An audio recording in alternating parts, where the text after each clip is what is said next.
Well, this was an underdeveloped region many years ago. With close proximity to the beach, over the years, a lot of resorts had come up, giving life to the tourism sector. With the coastal highway coming up, a lot of residents here allege that some people are trying to occupy this property, this land area, in the name of the WAQF. My name is Father Anthony Xavier. I'm parish priest of Vellankandi Mata Church, Munambam Beach. This parish is under the Diocese of Kottapuram. I belong to the Passionist congregation. This is a stretch of land between the Arabian Sea and the backwaters, about 5 kilometers. Earlier there were no connecting bridges. Now there are 2 bridges connecting this area. People were living here from more than 100 years. They are all fishermen. In 1902, this land was bought by a person called Siddiq Seth from the King of Cochin, Travancore. In 1950, on November 1st, he donated this property to Farooq College, which is situated in Calicut. He has given it as a gift deed with all the right to sell this property and use this property. But here, fishermen were tenants here. They were occupying this land for more than 100 years and they were using this property. There was a dispute between the tenants as a fishermen and the Farooq College for a long time. In 1975, in the High Court has ordered that this land belongs to Farooq College. So in 1987, after much conversation and out-of-court settlement, the local people began to buy the property from the Farooq College by paying the money. From 1989 onwards, people were buying the property from the Farooq College and they are owning the property. Till 2022, there was no problem in this property, in this area. People were occupying the property. They were all very poor people. They were having the huts. They used the property, the possession certificate to acquire the electricity connection and the water.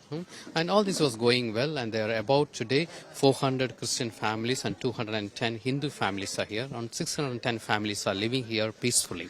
In 2022, the village office said that these people can no longer pay the land tax or to get possession certificate. This land belongs to WAQF, and WAQF has claimed this property.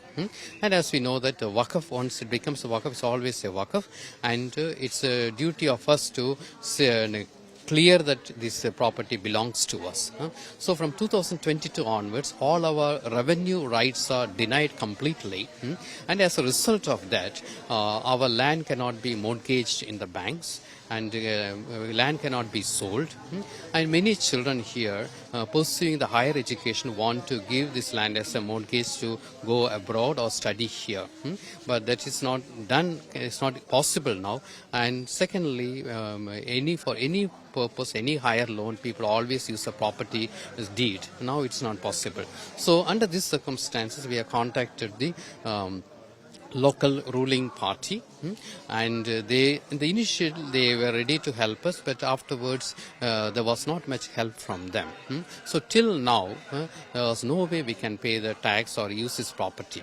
All our documents, which is for 30 years, had all the validity, has become invalid now. So with this WAQF Act, the new amendment comes, it is going to be really a blessing for us.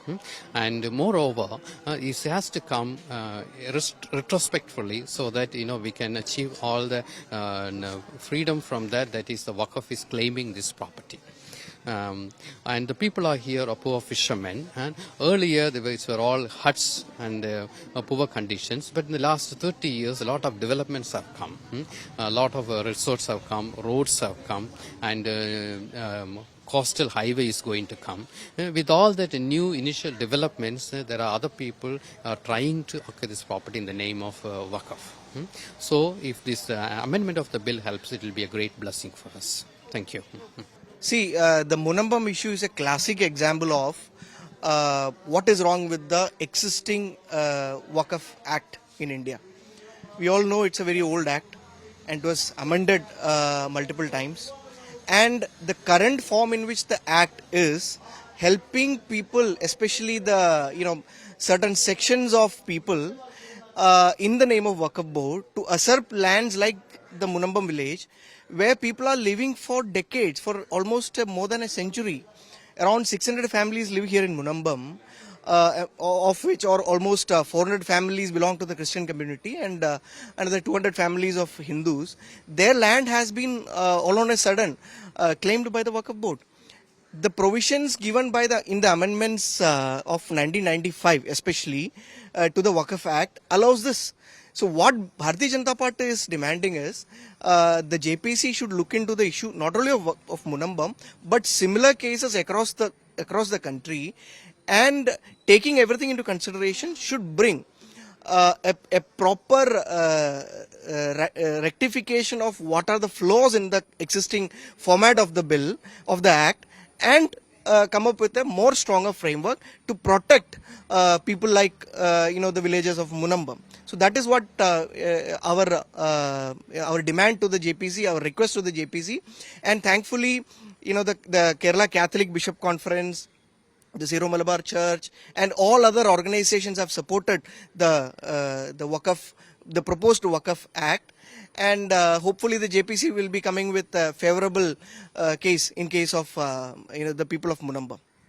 In September, two prominent Christian outfits of Kerala, the Zero Malabar Church and the KCBC, the Kerala Catholic Bishop Council, had written a letter to the JPC seeking suggestions to the amendments of the Waqf Board Act of 1995. Now, what they mentioned in the letter is about a village near Chera in Munambam, which is in Ernakulam district of Kerala, and they say that a lot of families, around 610 families who have been living here for the last many years, are being affected right now as the Waqf board claims this land as their own land. Now, it's a story, it's an issue that's aging back to many years, which says that one of the initial owners of this land had donated this land to the Farooq College in Kozhikode, and later on, the people living in this area had bought this land from the Farooq College, is what their version of the story is. But since the last 2 years, the Waqf board had claimed this land, and these people since the last 2 years have no rights to their property, though they have been living in this area for the last many years. Plus, they have bought this land is what they have been saying. It's an ongoing case at the High Court also. It's a matter under sub judice, but what they are seeking right now is suggestions to amend the Waqf Board Act that will find solutions to their problems. We are in Cherai in Munambam, and in one of the houses, we'll talk to one of those people who are affected by this particular issue. It's a case and it's an issue that they have been fighting since the last many years.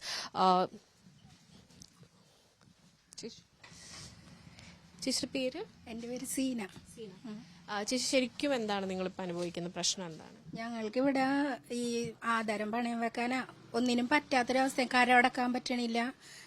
ശരിക്കും പറഞ്ഞാൽ ഞങ്ങൾ ഇവിടുത്തെ ആരും അല്ലാത്ത രീതിയിലായിപ്പോയി ഇപ്പോഴും ഞങ്ങളുടെ ജീവിതം. ഞങ്ങളെന്ന് വെച്ചാൽ എൻ്റെ കിട്ടിയ മത്സ്യത്തൊഴിലാളിയാണ്.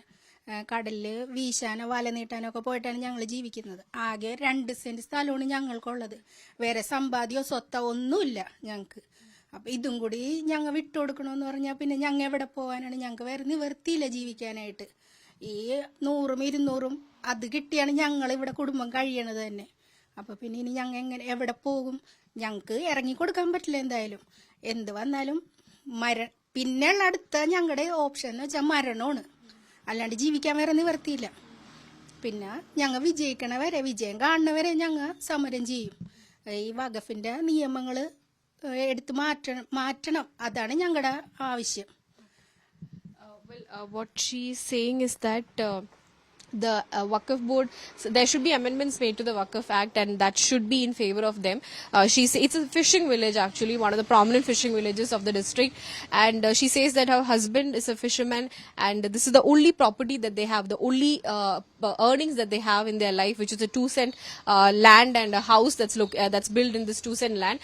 What she's saying is that this is their land, this is the place where they have been living since the last many years. So if they are asking us to leave this place, then where will we go is the question that she's raising. And she said that the only option that we have if they ask us to vacate this place is obviously choosing the extreme option. And she said that the laws should be amended. There should be proper amendments to the law that will be in favor of them, that will help them live in this particular area itself where they have lived all their life. So that's the particular issue that they have been addressing. There have been this is a case also, like I said, ongoing at the High Court, and right now around 610 families are currently being affected by this issue in this particular area in Cochin. With video journalist Tinku Rajshekar, Shibimol KG for India Today from Cochin.